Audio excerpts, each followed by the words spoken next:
Trabalhar com medicina nuclear no Brasil sempre é uma grande emoção. Vivemos hoje uma dicotomia, um crescimento constante em estudos, publicações de artigos, um crescimento da medicina nuclear. Porém, enfrentamos muitas barreiras em nosso país. Questões regulatórias, de distribuição, logística. Se você quer entender um pouco mais sobre essas questões, eu espero que você assista até o final deste episódio, em que recebemos 2 grandes convidados. A senhora Beatriz, que é economista e CEO da UDO Medicina Nuclear, e também é conselheira da Abidam. Assim como recebemos também o Dr. Marcos Vilela Pedras, que é diretor de negócios da Clínica Vilela Pedras e é presidente da ANAEM. Fique até o final desse episódio e fique por dentro de todos esses assuntos. Então, solta a vinheta.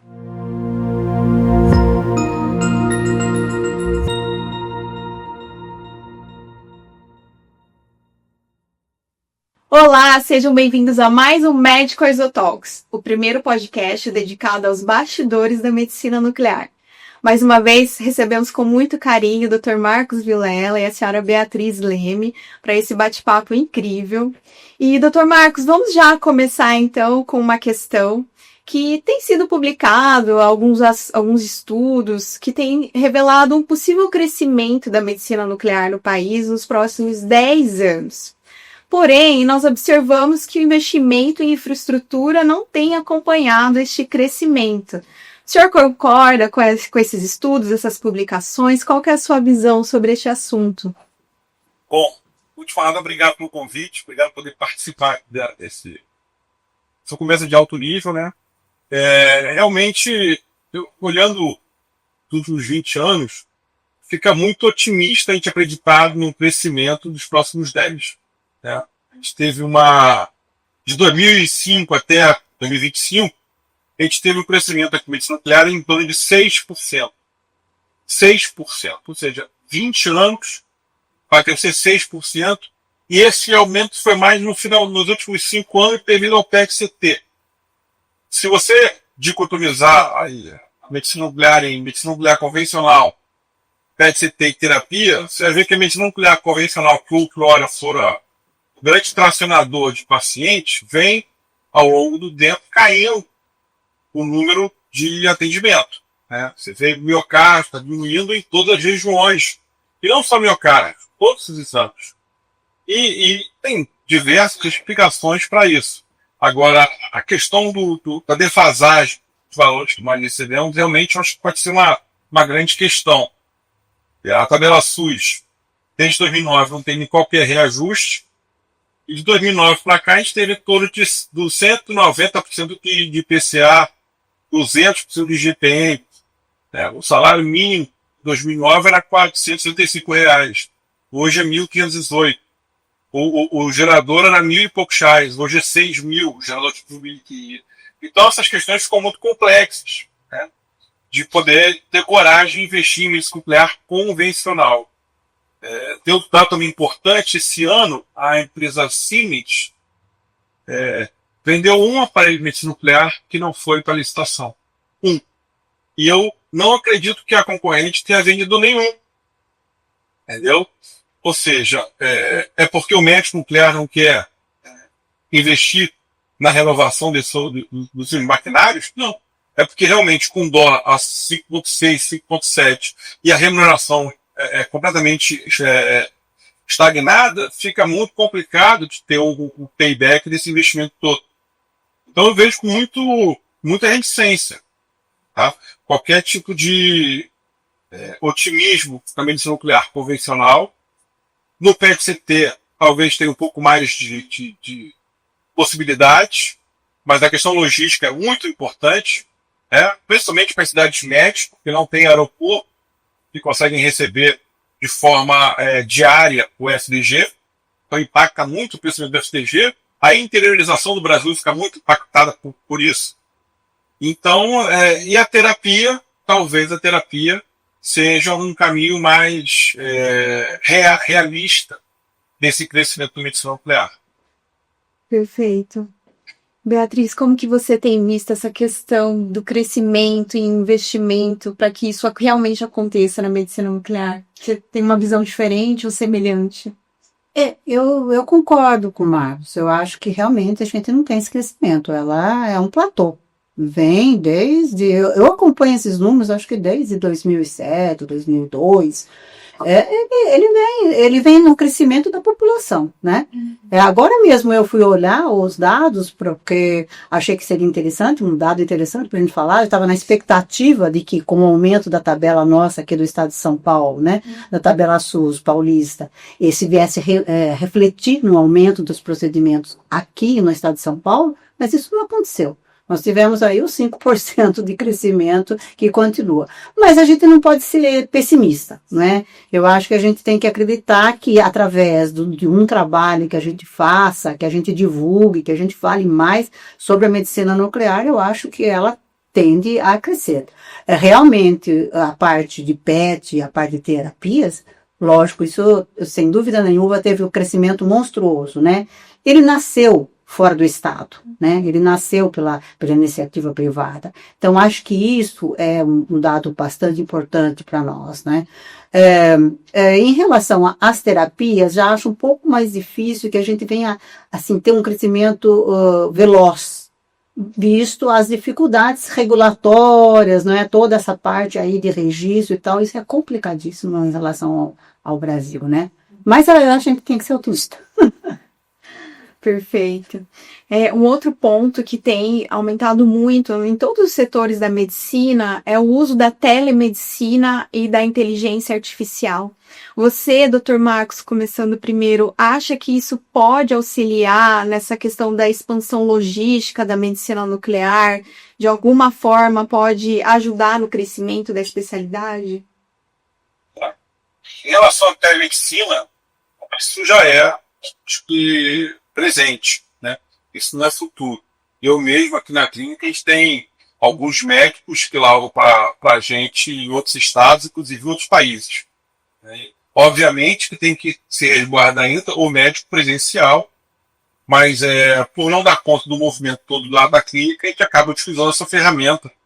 E o médico tem todo o aparato para poder processar o exame, inclusive, e reprocessar, se for o caso, à distância. Então a telemedicina é algo já que a gente considera como real, né, como presente já no dia a dia. A inteligência artificial é uma frase muito boa, ela não vai substituir o médico, mas o médico que utiliza a IA vai substituir o médico que não usa, né?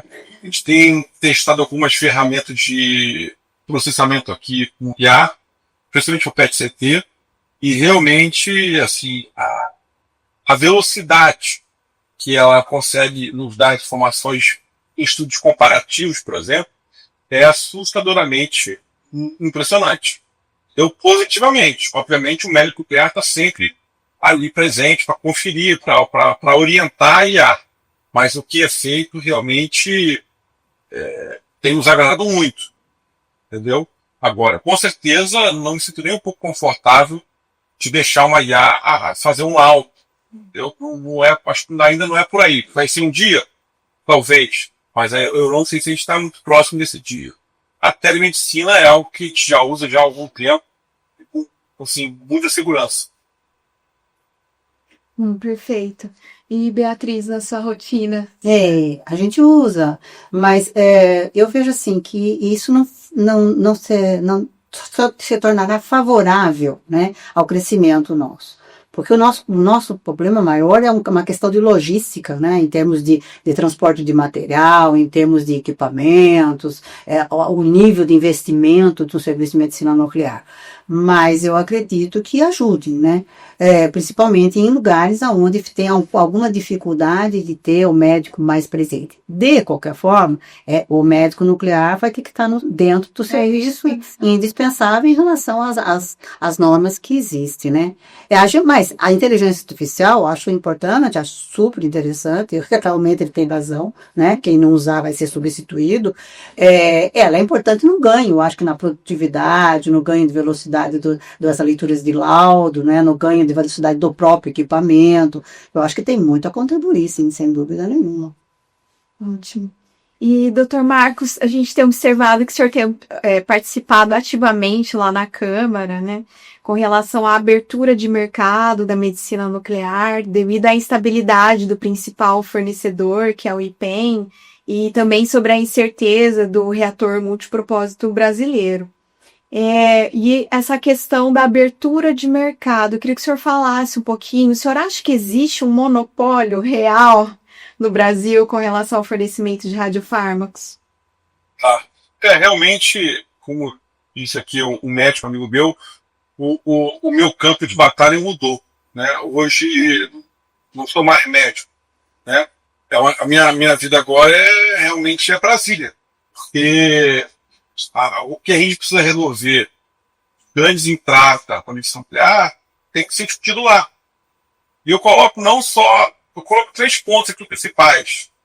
O regulatório, com a Anvisa, como a doutora Beatriz já falou, realmente está passando por um momento muito complicado junto à Anvisa, com a ausência de diálogo muito grande, com imposições que não têm subsídio técnico, que a gente não consegue entender. Recentemente cancelaram o Todato sem nenhuma alternativa no país para tal, e cancelaram um exame que funciona muito bem há 4, 5 anos aqui no Brasil.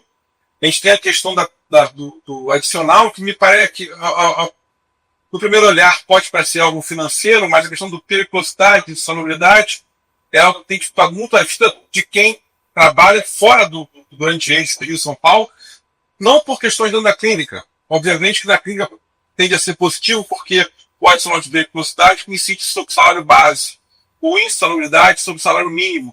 Obviamente vai ter uma redução dessa encargo trabalhista, mas mais importante não é isso. O mais importante é que as empresas aéreas pararam de aceitar o material radioativo em sua carga, porque estava gerando um passivo trabalhista muito grande. Porque o funcionário que apenas via um balde, ou encostava num balde que iria para o Nordeste ou para o Sul, ele, após um tempo, entrava com ação trabalhista. Isso confirmado pela própria ABAR, a Associação das Empresas Aéreas, solicitando adicional de periculosidade, como se assim que fatos fosse retroativo a cipantes. Um funcionário que recebe, sei lá, R$8.000, ele vai ter direito a R$2.400 por mês, vezes 60, mais juros e correção monetária. As empresas aéreas decidiram não mais sofrer esse tipo de sanção, de ação, no caso, e interromperam o transporte radioativo. Isso é muito ruim. Isso aí não tem como fazer isso nuclear num país como o nosso sem a logística aérea. É impossível. Tá? Então, essa questão trabalhista, essa questão regulatória, entra no terceiro ponto, que é o monopólio. O monopólio, de fato, acontece e foi assim, uma história muito triste, porque teve algumas alterações da mudança da norma, e quando a gente olha retrospectivamente, a gente imagina que foi tudo feito de caso pensado. E não tem como pensar de outra forma. Porque o como foi, apesar de algumas alternativas PIPEM, foi chegar um comunicado para fechar, para interromper a comercialização dos kits PIPEM durante décadas, produziu de forma tão bem feita, com tamanha qualidade, e o IPEM, esse kit que eles mais vendem, teve que ser obrigado a interromper a comercialização. Porque o outro tirou o registro? Tudo bem. Quem não considerou o IPEM como uso consagrado? Apenas essa expressão, uso consagrado, já garantiria o IPEM ao direito de comercializar. Por que então tem outras empresas entraram no pedido de registro, tem 2, 3 anos abaixando o registro de um material? Qual foi a consequência disso? Nos últimos 2, 3 anos, a gente teve um aumento aí em torno de 500% desse kit que só uma empresa vende. Então, em relação aos radiofármacos, também é muito claro que existe um monopólio, e é muito claro que existe alguém se beneficiando com esse monopólio. Não é razoável, nem em termos de dolarização, que tenha 500% de aumento em 3 anos. Isso tudo foi documentado. Tá?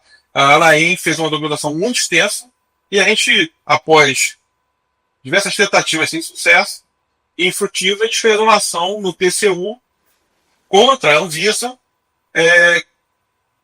descrevendo toda essa trajetória que nos levou hoje ao monopólio do agrofármaco. E Beatriz, do seu ponto de vista, como essa imprevisibilidade, que muitas vezes acontece, a gente está lá na clínica, recebe um e-mail na segunda-feira que o iodo não vai ser entregue, que o gerador não vai ser entregue, como que isso impacta as clínicas financeiramente? Ah, é horrível essa imprevisibilidade, né? Primeiro, em relação ao próprio paciente, que está ali aguardando para fazer o procedimento, muitas vezes já em protocolo de ser atendido, não conseguir. Nós não temos outra saída, não existe outro fornecedor, né? Não existe condição de você ter estocado. Quer dizer, a credibilidade sobre o procedimento, né, é muito importante, porque se existiu algum procedimento que você possa fazer em substituição, sem dúvida nenhuma você vai conseguir, o médico, o tomador de serviço vai buscar, não é? Então, assim, é horrível, é uma situação muito difícil, a gente tem enfrentado muito isso daí, principalmente com os tratamentos de lutécio, com os tratamentos de iodo, a gente vê que nós éramos um dos maiores da saúde pública que mais atendíamos a dose terapêutica para câncer de tireoide, né? E hoje nós não atendemos mais. E isso houve um declínio muito grande, a gente sabe disso, não é? É uma tristeza. E em relação ao monopólio, eu sempre fui uma lutadora pela essa situação dessa flexibilização do monopólio, né? E nos últimos anos, a gente falou muito sobre isso, antes de ser feito aí a flexibilização do gerador de tecnésio, né?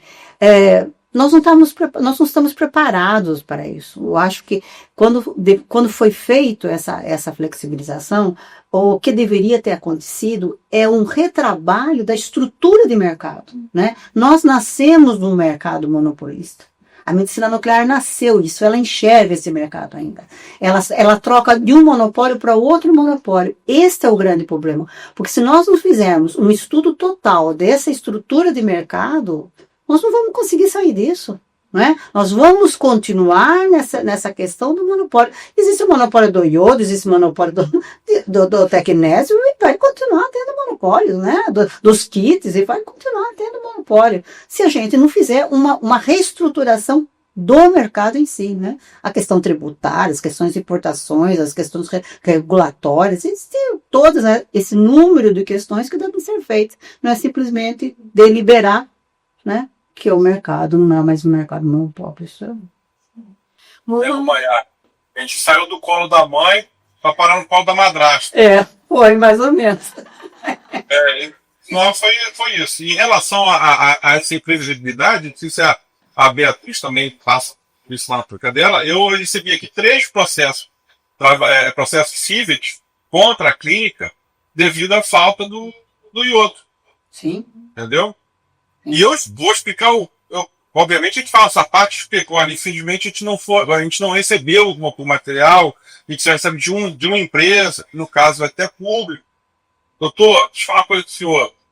Eu fiz negócio com o senhor, não foi com essa empresa aí. Entendeu? O senhor está falando que se você chegar para pegar um avião e a empresa aérea, a Latam, falar que não tem combustível, o senhor vai ficar tranquilo? Vai processar a empresa de combustível? O senhor fez negócio com a empresa aérea, não foi com a empresa de combustível. E cara, quer saber? O cara tem razão. Sim. Entendeu? E eu tô com 3 processos, contato de advogado, vale em audiência, prova que a gente não tem alternativa, como a Beatriz falou. Não tem o que propor um lugar. Não é vou comprar porque é mais barato. Não existe outro, nem mais caro. Para comprar e fornecer uma alternativa para o paciente. Então isso gerou processos contra a gente. E outra coisa que ela falou, olha, a UDO era a empresa referência no Brasil. Sim. Como é que vai fazer com o cabelo sujo, gente? Não tem como. Não é possível. E um dado do Ministério da Saúde, que teve lá na época que era o Queiroga aí, o ministro. E a parte técnica deles virou para mim e falou, Marcos, 92% do SUS é atendido em clínica privada. Como a doutora Beatriz, como eu também atendo. 92%. Então, essa questão não é uma questão financeira. Os empresários não estão reclamando porque a minha margem diminuiu. É porque é uma questão de saúde pública. Entendeu? Olha, Quanta gente deixou de ser tratada, né, de câncer de tireoide na UTI por causa da impossibilidade de se pagar aquilo, folga de reajuste. Entendeu? Então, realmente é uma questão de saúde pública. Perfeito. Eu vou voltar um pouquinho no ponto que vocês já até tocaram um pouco, alguns minutos atrás, que é com relação à questão regulatória. Como que essa burocracia das questões regulatórias impactam o Brasil no acesso aos radiofármacos, principalmente aos novos que a gente vê na Europa, nos Estados Unidos, toda hora, que a nossa população já poderia ter acesso, mas essas questões regulatórias sempre nos impactam. Como que vocês enxergam isso? Olha, eu enxergo que a questão regulatória ela é importante, ela tem que existir. Não dá para você trabalhar no mercado onde não existe uma questão regulatória. O fato é a velocidade e a quantidade de pessoas, a burocracia para isso, a falta de conhecimento para que aquilo seja ágil. Nós precisamos de agilidade, é o que nós precisamos, não é? Acho que o grande problema nosso mesmo não é a questão, nós não podemos falar aqui da questão regulatória, porque daí parece que a gente é contra regular. Não, é importante regular. Regular torna, inclusive, a nossa especialidade mais conhecida, mais controlável, mais confiável. O que precisa é manter uma velocidade, né?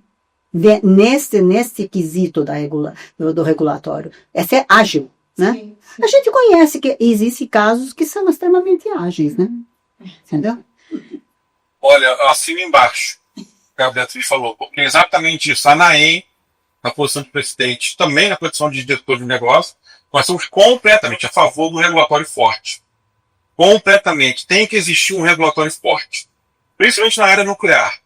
Mas é exatamente isso. Tem que ter velocidade, tem que ter bom senso também. Se um material tem FDA, ele tem que entrar numa esteira diferente. Se o material é aprovado pela Sociedade Europeia, ele tem que ser analisado de forma diferente, tem que ter prazo. Foi dada a entrada da parte de registro, tem que ter prazo, 2 meses, 3 meses. Recentemente, uma empresa, uma grande amiga minha, tentou trazer actínio, foi proibida. A Anvisa não deixou. Eu fiz uma consulta para trazer do teste 177 puro, que não é medicamento. Né? É um eluato. Fui negado. E assim, e aquilo que foi negado e as pendências que gerou são impossíveis de se atingir. Então, realmente, o regulatório tem que ser um regulatório forte, técnico, utilizando o bom senso com a população. E se não tiver uma alternativa no Brasil, tem que ter mais velocidade ainda e maior bom senso ainda. E está faltando isso. O diálogo que a sociedade tem com a Anvisa é próximo ao muro. Entendeu? Próximo ao muro. Então fica bem complicado da gente conseguir equacionar junto para poder, de fato, trazer para o Brasil que vai moderno lá fora. E o IPEM, ele continua sendo, como nós já falamos, o principal fornecedor de radiofármacos no país. Mas a atuação dele tem sido muito questionada por ser uma questão governamental, a questão de investimentos na própria instituição que deixa a desejar. Como que vocês veem isso? Do IPEM ainda continuar sendo o principal fornecedor e esse modelo que ele funciona, vocês acham que é viável, que é sustentável? Se houver um incremento junto ao IPEM, se conseguir entender a importância do IPEM, né? Acho que é extremamente favorável. Existe isso, não é? O Canadá é assim, a Austrália é assim, não é? Existe uma parceria pública-privada, o que deveria acontecer com o IPEM, não é? Para que dê mais agilidade, que dê essa visão mais de mercado ao IPEM, o que ele não tem, né? O IPEM nasceu dentro do meio acadêmico. Então, o que deveria ser preservado no IPEM, o IPEM de cunho científico para nós importantíssimo, né? O que deveria ser preservado é toda essa bagagem que o IPEM tem. E incrementar junto com o IPEM é uma questão mercadológica, é uma questão realmente de mercado, trabalhar o mercado, né? O que está faltando. Desde os primórdios. Falta dinheiro, o repasse que não volta ao IPEM. Se a gente escutar o que fala as pessoas do IPEM, é isso, não é? Então, falta um pouco dessa visão de mercado, de agilidade, não é? Eu acho que é por aí mesmo que deve acontecer. E com isso, trazer outros fornecedores ao Brasil, né? Eu sempre fui muito a favor de que esse mercado nosso deva abrir, né? É um dos trabalhos que a gente faz junto à Vidan, que a gente tenta fazer, né? Que é o desenvolvimento das atividades nucleares, que venha mais fornecedores ao nosso mercado, né? Isso é importante, a concorrência é salutar. Realmente o IPEM o primeiro material radioativo que saiu do IPEM veio aqui do vovô. E, se não me engano, em 58, 59, quando eu fui fazer residência de campo, eu fui lá, a doutora Maricel falou: o primeiro material que saiu aqui foi para o seu avô, a doutora Maricel e a doutora Constância, que faleceram até recentemente. São ícones no IPEM. E você falava que o IPEM é um celeiro de mente. E olha, a gente comprou material do IPEM há 60 anos, 55 anos. Nunca tivemos problema com o IPEM. São materiais de excelente qualidade. Entendeu? Então, o IPEM realmente tem que ser valorizado, tem que ser investido, tem que ser arrumada a questão jurídica dele, porque ele é um Frankenstein jurídico, ele é estadual, recebe verba federal, está no meio da USP, ele é difícil até de ajudar ele, porque ele é um meandro de um monte de coisa junto ali, e a gente não sabe como é que faz para resolver.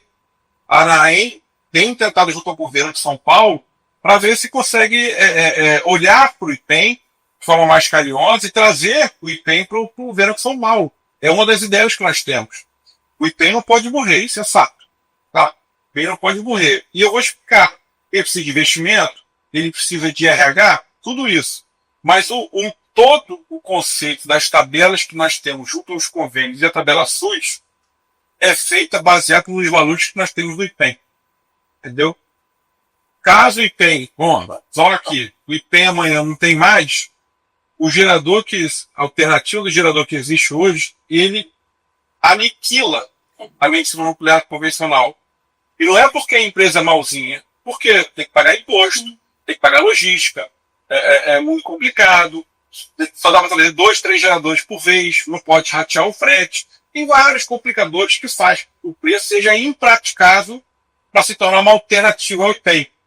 Então, na ausência do IPEM, a gente fez um estudo na ANAEM, 85% das empresas do Brasil quebram. Na semana seguinte. Entendeu? Quebram. Particular, pública, porque não tem condição de sair um gerador que hoje custa 8, 9 mil reais, os 2 mil, para um gerador que vai custar 38, 40 mil reais. Nem praticável. Então, o IPEM é algo que tem que ser investido, tem que tirar DPS, para poder atender as normas da Anvisa atual e poder continuar no mercado. Mas, obviamente, assim como a Bidan, eu também sou associado à Bidan. Eu sou um cara contra o monopólio, inclusive o público. Então tem que ter depois de arrumar o IPEM, é preciso ter uma conversa entre as instâncias para poder, junto às operadoras, junto ao IPEM e junto ao mercado privado, equacionar os valores para poder permitir que o privado se interesse de entrar aqui. Os suicídios que nós temos, Beatriz, não tem como o privado trazer, não tem interesse nenhum de trazer para cá, para competir com o preço do IPEM. Não estou falando para aumentar o preço, mas tem que chegar e pagar tripartite, operadora, IPEM e as clínicas. E equacionar como foi feito. A gente já fez isso antes com o FTG, o IPEM ainda continua, o IPEM continua produzindo FTG ainda, o mercado privado produziu e ninguém sentiu e a vida continuou. E hoje o PET é uma potência de exame que é. Então a gente precisa fazer o que a gente fez com o FTG no TecMS. Não dá só para aumentar o preço do IPEM, permitir o privado, beleza. Como é que eu fico com as operadoras? E aí, Beatriz, a gente fica vendido com as operadoras. A gente já fez o acordo com elas. Então tem que ser uma coisa conversada em todos os stakeholders do negócio. Voltando à tabela SUS, como o Dr. Marcos até falou que não tem reajuste desde 2008, 2009. Como que vocês têm feito para conseguir sobreviver economicamente com essa defasagem da tabela SUS? A medicina nuclear, ela é escalável, né? Então, quanto maior o número de procedimentos que você faça, você consegue diluir um pouco essa questão aí dessa defasagem total, né? É uma das coisas. Não acho que existe milagre, né? Se a gente for olhar realmente, os serviços vem decrescendo em relação ao aumento da população, o número de procedimentos atendidos. Nós, aqui do Estado de São Paulo, tivemos o reajuste da tabela SUS paulista, né? Que foi uma coisa maravilhosa, né? Nós tivemos um reajuste de 20% nos procedimentos de cintilografia. A cintilografia do miocárdio nós tivemos um reajuste de 50%, no PET nós tivemos um reajuste de 50% também, e dose de terapêutica nós tivemos aí 200% de reajuste. Isso deu assim um pouco de fôlego aos serviços, não é? E acho interessantíssimo porque a Secretaria de Saúde está escrito no site dela reconhecendo a defasagem, né? Dizendo que essa defasagem tirava o fôlego dos fornecedores, né? Eu vejo muito governador defendendo essa bandeira. É importantíssimo, né? Isso deu um certo alívio, né? O que deveria acontecer com a tabela SUS, de forma geral, não é? Para que entendesse que isso é importante.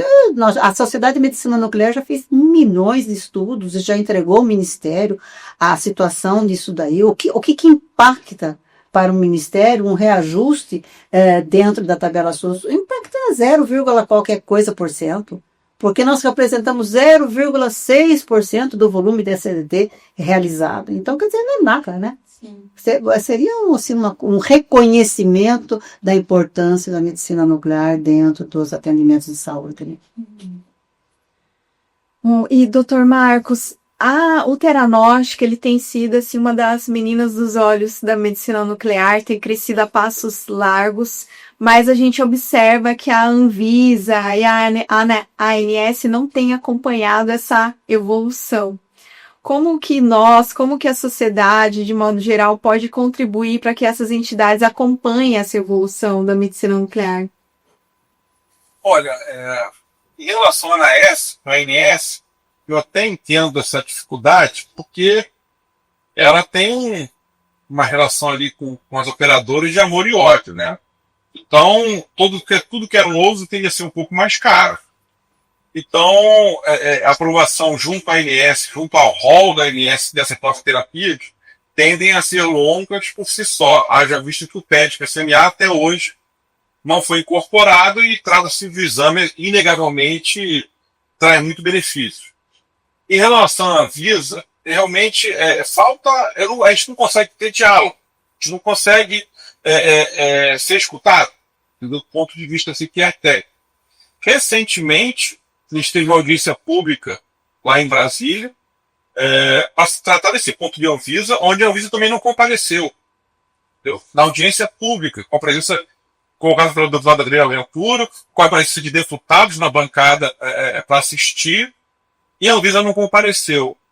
Mais para frente, teve uma consulta pública, e aí sim, toda a sociedade pôde participar, salvo engano, a Abidão participou, a AEM, a Sociedade Brasileira também enviou diversos documentos lá para a Anvisa, como consulta pública. A própria as empresas também enviaram. E a gente está esperançoso nesse ponto, dessa consulta pública, demonstrar para a Anvisa que existe um gargalo muito grande, existe um atraso muito grande da liberação de registro e dos materiais que a gente pode utilizar. Vejo com muito bons olhos o teste do SMA. Tá? Acho que o tratamento vai vingar. A gente tem alguns casos aqui na clínica assim, muito impressionantes. E é algo que, para a oncologia, é um preço acessível. Né? O médico é o primo pobre da equação aí da ecologia. Né? Os homens que a gente faz de PET-CT, a gente acha caro. A gente mesmo que faz acha caro, mas assim, a terapia tem outros valores. É um valor que é uma fração do que custa uma imunoterapia. Não quero nem se comparar um CAR-T-cell, mas assim, é muito eficiente. Uma eficácia muito grande, com facilidade na administração e com pouca Efeito Interação de mentola, um pouco efeito negativo para o paciente. Então, eu vejo com muito bons olhos um teste PCMA. E, doutor Marcos, eu vou direcionar também a próxima pergunta, porque o senhor está mais atuante lá na Câmara, com relação à logística do transporte dos radiofármacos. A gente observa que tem uma grande dificuldade, principalmente no Norte e Nordeste. E como que a ANAC, o Ministério do Transporte, poderia contribuir nessa questão? Então, a gente, como a Rainha também, a gente marcou uma reunião na ANAC, e já falei isso em outras reuniões, a gente foi muito mal recebido. Mas muito mal mesmo. Parecia que estavam falando grego, pessoal. Eles pegaram o manual da agência internacional, deram Ctrl-C, Ctrl-V para o Brasil. Tá? Só que o Brasil é um país de dimensões continentais e que não tem muitos sílabos. Os Estados Unidos têm milhares de sílabos. A Europa, o sílabo está ali pela esquina. Ninguém vai transportar SDG de avião. E ali, ó, segunda KM tem um sílabo. Traz de carro, tranquilo. No Brasil, não. E aí, o Brasil coloca, o piloto tem autonomia para negar o carregamento do SDG. Gente, medicamento. A gente é classificado como classe 7. Então, o SDG, ou urânio enriquecido para fazer bomba, é a mesma coisa para eles. Entendeu? Mesma coisa. Aí eu fui na ANAC e falei, gente, isso aqui é medicamento. A gente com câncer. Em Tocantins não tem PET. Todos ligam com o Maranhão. Vieram 6 horas para fazer um PET. Aí chega lá, não, o piloto não trouxe. Não é possível. Não pode ser dado essa autonomia toda para o paciente. Para o piloto. Imagina que no órgão, o piloto não vai transportar o órgão lá para fazer o transplante porque está com nojo de sangue. Não tem alongamento. Entendeu? Tem que transportar e ponto. Então, e aí, a população está desassistida, só pode transportar material radioativo em aviões de grande porte, o que limita a malha aérea e limita os locais que eu tenho PET-CT, porque quem vai colocar um PET onde não tem aeroporto de grande porte, onde não tem uma população grande, onde não tem malha aérea diária?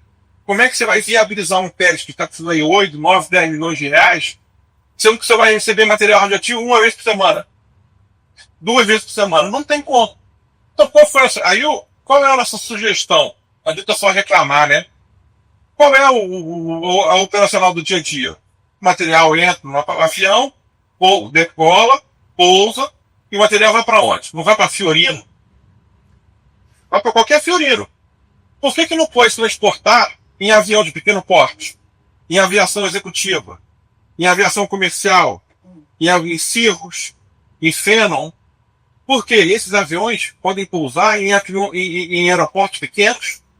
Cidades com 300, 400, 500 mil habitantes passariam a ter cidades onde poderiam ter um PET-CT.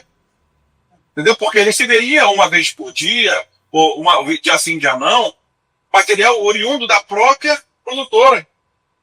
Por que não pode ter isenção fiscal para a aeronave de grande porte que transporta material radioativo para uso médico? Então isso tudo a gente levou para ele. A gente não levou só o problema, tipo, mamãe, me ajuda a resolver. Não, olha aqui, faz isso aqui vai ajudar muito. Vai ajudar a interiorizar o PET-CT do Brasil. Mas o olhar foi foi quase sarcástico, foi de crítica completa. A gente foi muito mal recebido e uma reunião muito ruim, sabe, Maria? Muito ruim. E não houve progressão. Não houve. Então a gente vai mudar, escalar, vai para a gerência acima deles para poder tentar trazer essa ideia para poder interiorizar o PET-CT. Fora a questão trabalhista que eu já falei anteriormente. Isso adicional tem prejudicado muitas empresas aéreas que querem transportar material radioativo de uso médico. É muito contraditório realmente o que você falou, porque ficar nas mãos a vida de outras pessoas na decisão de alguém que não compreende tecnicamente, né, do que nós estamos falando. E a questão da exposição à radiação, os pilotos e quem trabalha em companhia aérea são uma das profissões que são mais expostas à radiação. É muito contraditório isso, né? Não faz sentido nenhum, né? Nenhum. Eles são mais expostos por serem pilotos do que por estarem carregando material radioativo lá embaixo, lá no avião. Mas aí eu acho que eles não estão nem preocupados com a exposição deles. Sim. É um desconhecimento mesmo, e acho que é o pessoal de solo também que é o problema, né? Mas é uma lei internacional, né? É uma regulação internacional. É aí que eu acho que perde a dificuldade. PAF Né? 7. É. Essa classe, aí eu falei, por que não classifica 7A, 7B? É. Entendeu? 7A seria o material radioativo de uso médico, com outras características, com outros tipos de abrandamento nas exigências, para poder estimular que seja transportado, principalmente no Brasil. E é um problema que é único do Brasil. Se você olhar, tentar replicar, o Brasil vai ser injustiçado. Sim. Por causa da questão aérea nossa somente, né? Porque os demais transportam por terra, não é? Siga o tronco. Eu não fiz a conteúdo aí na 2010, 2010, tem 15 anos já. Quando lá no CLA, eu falei, como é que chega a CG aqui? O cara, não, chega ali, ó. É dono do prédio. É dono do prédio. Ele abre aquela porta ali que vem. Pô, é 15 anos atrás. Sim. Aí eu igual um jacu lá, falei, é verdade, olha que maravilha, gente. Entendeu? Não tem essa dificuldade. Perfeito. E Beatriz, a gente vê uma grande dificuldade na área técnica. Muitas vezes, nós, empregadores de medicina nuclear, acabamos treinando as pessoas que vão trabalhar com a gente. E com relação à questão da gestão, você acha que há uma deficiência também na formação de gestores, de clínicas, de hospitais, direcionado para a medicina nuclear? Completa. Os gestores dificilmente se conhecem medicina nuclear, né? Quando você pega, por exemplo, em grandes hospitais, né, onde existe um departamento de medicina nuclear, dificilmente ele conhece, ele sabe as regras de como se cobrar esse procedimento, ele não faz a menor ideia da logística.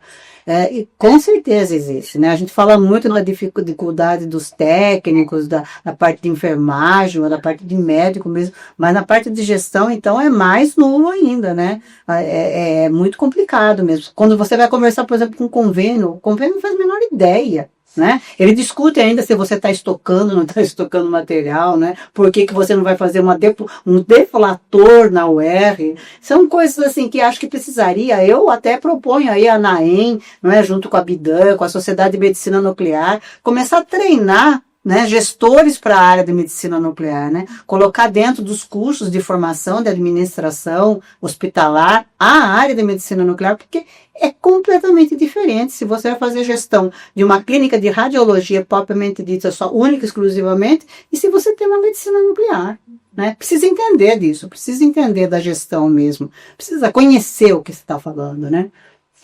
É muito diferente mesmo. É como eu disse, a medicina nuclear ela tem uma necessidade muito grande de ser escalável. É importantíssimo. Você compra o gerador, se você não tem ali um volume, você está jogando dinheiro fora, não é?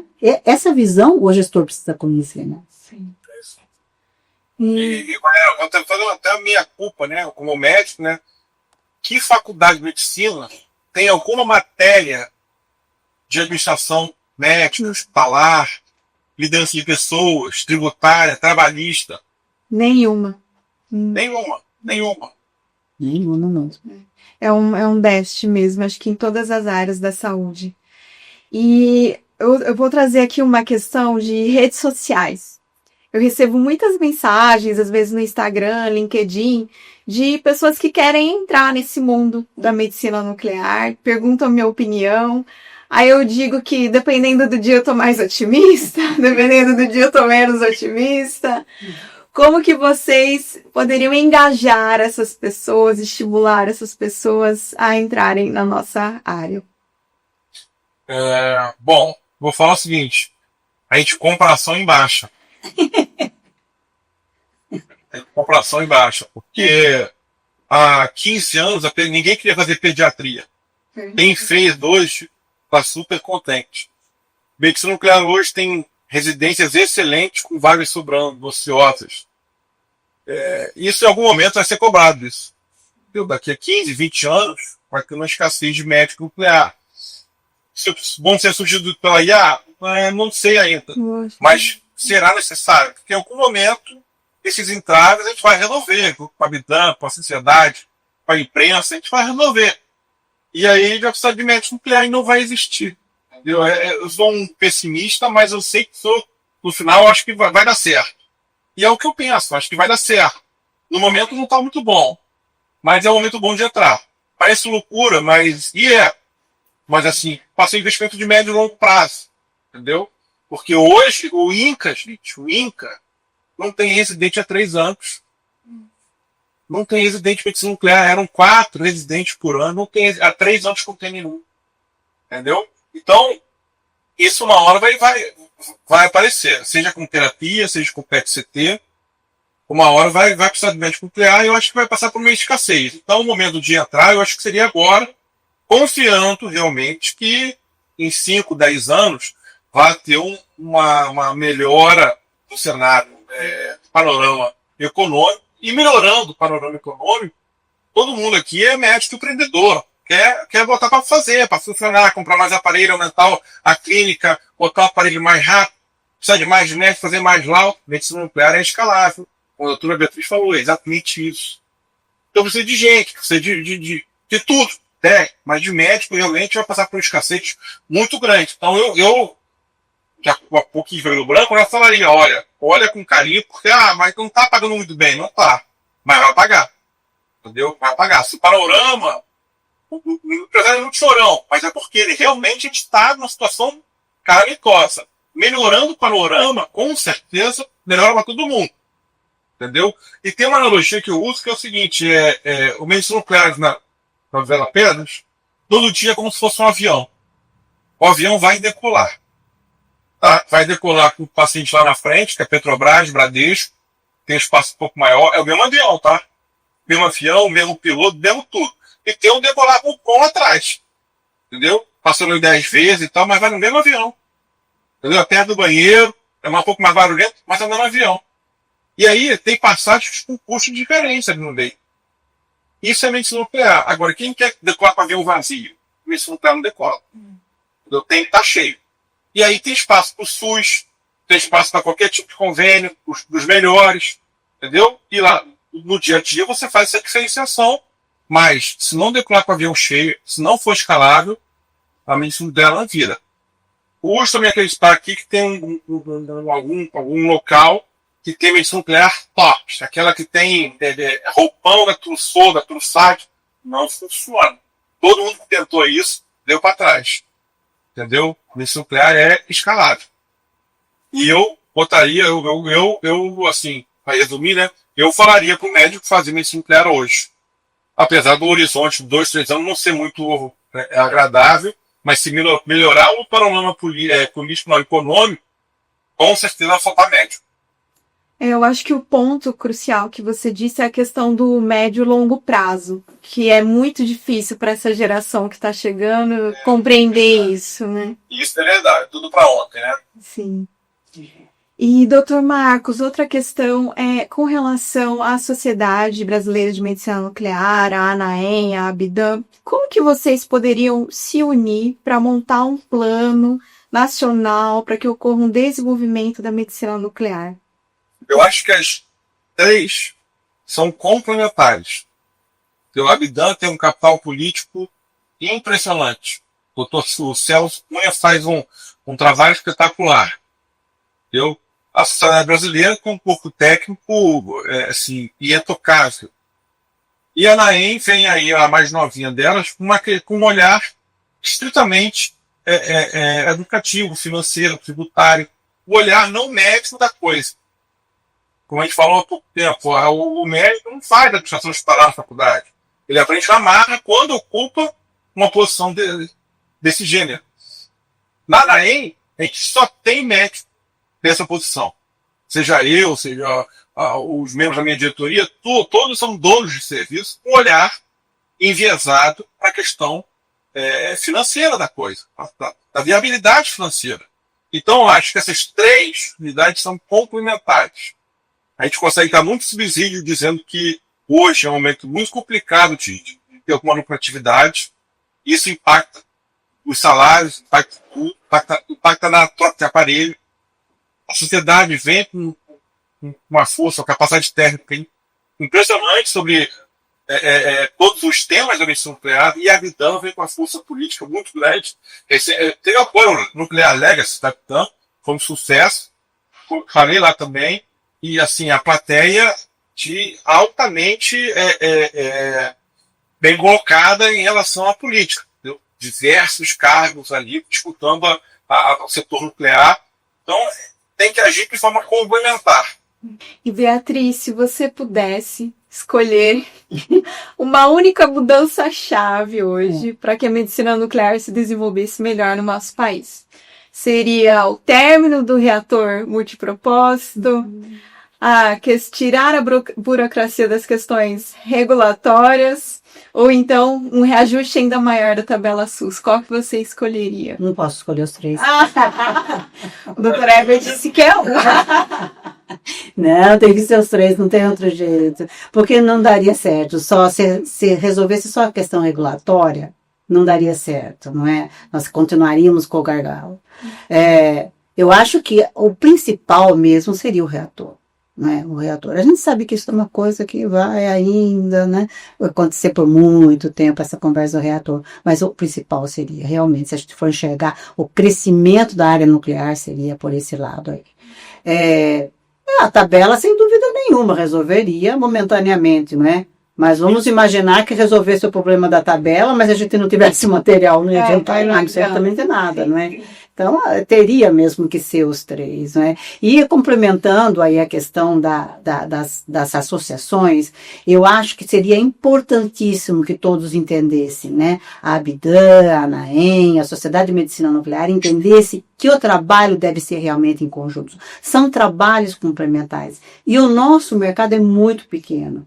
Nós somos 400 empresas de medicina nuclear, nós somos em torno de 600, 650 médicos nucleares atuantes. Então, essa força precisa juntar. Nós somos pobres. Somos sociedades, né? Somos pobres em todos os sentidos. Pobre em fornecedores de mercado, pobre em relação a poder financeiramente, pobre em relação ao número de pessoas. Nós precisamos juntar. Se nós não juntarmos para poder trabalhar em conjunto, para crescer esse bolo, aí sim nós vamos dividir. Né? E hoje a gente ainda está naquela mentalidade de que nós temos que dividir. Nós não conseguimos dividir no momento. Né? Nós vamos dividir migalhas e isso não é legal. Né? Então acho que a grande coisa que nós temos que falar mesmo é a união de forças. Sim, com certeza.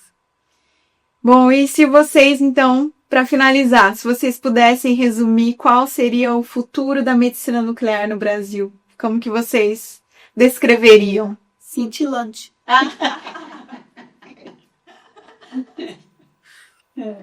Bom, um avião que está passando o Pacífico, turbulento, mas vai pousar.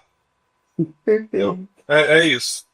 Está naquela hora da turbulência, um abraço, começa a orar, começa a rezar, caiu a máscara assim, de oxigênio, mas vai pousar. Otimismo com realismo. Exatamente. Pessoal, muito obrigada pela presença de vocês, por esse bate-papo incrível. Obrigada, Beatriz. Obrigada, Dr. Marcos. Foi maravilhoso, acho que foi muito enriquecedor. Quero agradecer a todos vocês que acompanharam esse episódio. Vou pedir gentilmente que vocês deixem o seu like, o seu joinha.